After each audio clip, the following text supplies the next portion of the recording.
Sa ating Unlad Binyang, Aksyon Binyan, ating mga kasama si Vice Mayor Armand Dimagila at syempre ang kanilang kauna-unang mayor na babae sa Binyan, Laguna, walang iba kundi si Mayor Len Alonte. Naming ihatid sa inyo ang kanilang mga programang investment, kabuhayan at hanap buhay. Nandito po ang Kabuuan. Ngayon pong gabi ay matutunghayan po natin ang mga programa ng ating Mayor Len Alonte dito po sa City of Binyan, particularly tungkol po sa investment, employment at pagpapalago ng mga kooperatiba sa lungsod ng Binyan. Ang Binyan po ay ang sentro po ng kalakalan at ng pagmumuhunan dito po sa Laguna. Meron po tayong dalawang technoparks dito po sa Binyan. Ito po ang LTI at ang LIIP or Laguna International Industrial Park. Mahigit po 300 locators ang nakapwesto at nagbibigay po ng employment sa mga kababayan natin. Maganda pong mag-invest dito po sa lungsod ng Binyan at ipinakita na po yan ang patuloy na paglago ng bilang ng mga mamumuhunan dito dahil dito po sa lungsod ng Binyan ay binibigyan po namin ng preferential tax treatment yung mga gusto pong magnegosyo dito. Kapag po kayo po ay nasa loob ng PESA zone o yung technopark namin tinatawag, kami po ay nagbibigay po ng income tax holiday kung saan po ay hindi po sila nagbabayad ng income tax sa loob po ng 5 taon at pagkatapos po noon, pag po sila nakabawi na, sila naman po ay nagbabayad na po ng karampatang buwis. Sa ngayon po ay nagbabayad sila ng 5% lamang po na gross income tax. Yun po ay hinahati po sa pagitan po ng local government at ang national government. Dito po sa lungsod ng Binyan, matatagpuan nyo po ang mga malalaking kumpanya kung saan ang kanila pong mga investments o kanilang mga negosyo ay involved po sa pag-export ng mga gamit. Kalimitan po ay semicon at meron din po tayong auto parts tulad po ng Isuzu. Ang Isuzu Philippines ay sako po ng lungsod ng Binyan. Ngayon po sa pagbawi po ng ekonomiya ng mundo ay kasama po ang lungsod ng Binyan dahil yung pong ating pong semiconductor ay unti-unti na pong nakababalik sa dati nitong sigla. Ang agenda natin is to strengthen yung partnership ng local government at ng mga business sectors natin. Napakahalaga na palaging nagkakaroon ng open communication ng dalawang ahensyang ito para malaman, para yung programa nila ma-fit din dun sa programa ng community. At ang pananalapit ko naman ng Binyan ay ayos po.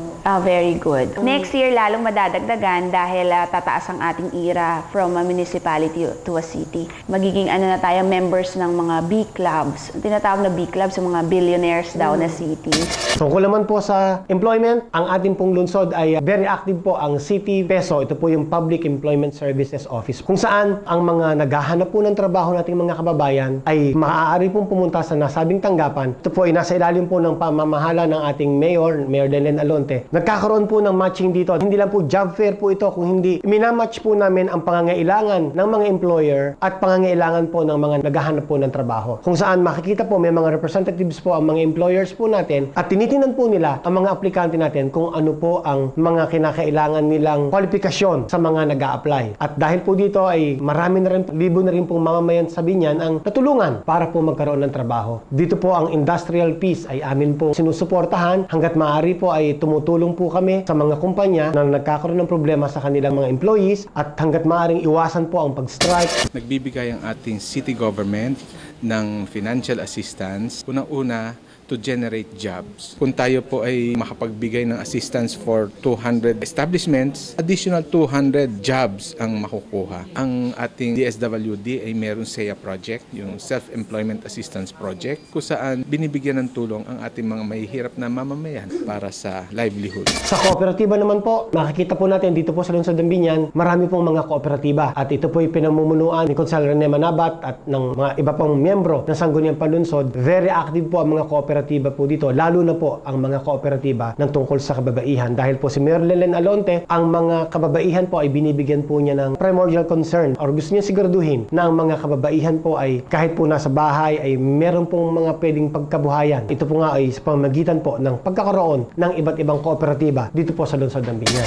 Ilo-launch din natin yung mga waste natin, gagawin natin na kumbaga makabuluhan yung mga ibang scraps nila. Meron sila yung mga computer papers na scratch nila, ginagawa na po yung bags. Ang aking kababaihang Unlad Binyan ng Barangay Loma, sila yung kumukuha niya, nagko-collect, tapos ginagawa nilang bracelet, trinkets, bags, fan, yung mga pamaypay na pwedeng nila ring maibenta at mag-source of, yes, yung livelihood program. In fact, I have established, founded Municipal Employees Cooperative Multipurpose Co-op. Nagsimula kami in 1997 ng 30,000 na capital. Ngayon, we are about 8 to 10 million capital share. Ito ay lumaki from 30 members members to now about 200 members. Yung mga farmers cooperative natin na mayroong mga produkto na gusto nilang ibenta ay makukuha naman ng isang institution cooperative. Halimbawa, isang cooperative sa LTI na nangangailangan halimbawa ng isang produkto na pinoproduce ng ating mga magsasaka. Nawawala ang middleman. Kung mawala ang middleman, direct sa cooperative to cooperative, mas malaki ang kita ng bawat isa. Unlad Binyan, Action Binyan. Karoon po tayo ng operasyon ng mga batang, ang tawag po natin dyan ay cleft palate o yung pong bingot. Dahil alam po natin na napakabigat po na lumaki po ang isang bata na bingot, nagiging tampulan po ng tukso. Kaya po hanggat maaari po, ginagawa po natin, tinutulungan po natin sila. Wala po silang babayaran sa atin hanggang sa operasyon at pagpapaayos ng kanila pong mga ngipin na rin dahil yun po ang mas mahal na parte ng operasyon.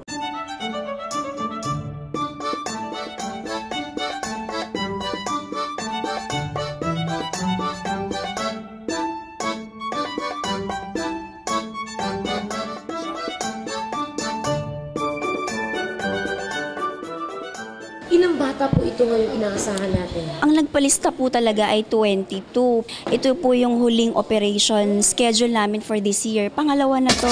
Magpapasalamat po ako. Nagkaroon po ng ganito. Bibigyan pong lonas yung may mga sakit na ganito. Magpapasalamat po ako kay Vice Mayor de Maguila, kay Mayor at kay Masyado pong naguguluhan po yung isip ko kasi po single parent lang po ako. Kaya po, lubos po yung pagpapasalamat ko na nagkaroon po ng pagkakataon na ito po.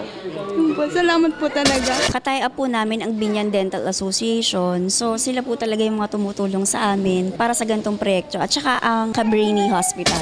Buti nga po't nagkaroon ng programa si Vice Mayor ng ganito na matagal namin hintay kung saan namin pwede siyang pa-opera. Yun, nagkataon po nandito pala si Ma'am Dimagila na meron silang programa ganito. Kaya masayang-masaya po kami. Basta meron pa pong bingot dito sa Binyan, uubusin po natin yan. So para maging maganda na rin ang ngiti nila. 21 po yata yung nakalista. 12 po yung successfully operated nung May. 12 plus 21. So yun na po ang natulungan ng Go Forward Binatan ng Cabrini. Dadalhin po natin sila ngayon sa Cabrini Hospital sa May Santo Tomas. Ihahatid po natin sila papunta doon, pabalik pa pauwi. Pagkatapos ng operasyon, ihatid pa rin ho natin sila dito hanggang matanggal ang tahi nila at saka yung follow-up check-up nila. Per operation, meron mga medicine yan. Kasama po yun sa libre. Ito pong programa na to ng Go Forward Foundation, taos-puso namin talagang gustong itulong sa taga-Binyan. Marami po kaming gustong tulungan. May mga nakalinya pa po kaming mayoma, luslos, goiter. So naghahanap po kami ng sponsor para doon, para makipag-tie up sa amin. So nananawagan po ako sa mga gusto pang tumulong. Nandito lang po kami, ang Go Forward Foundation.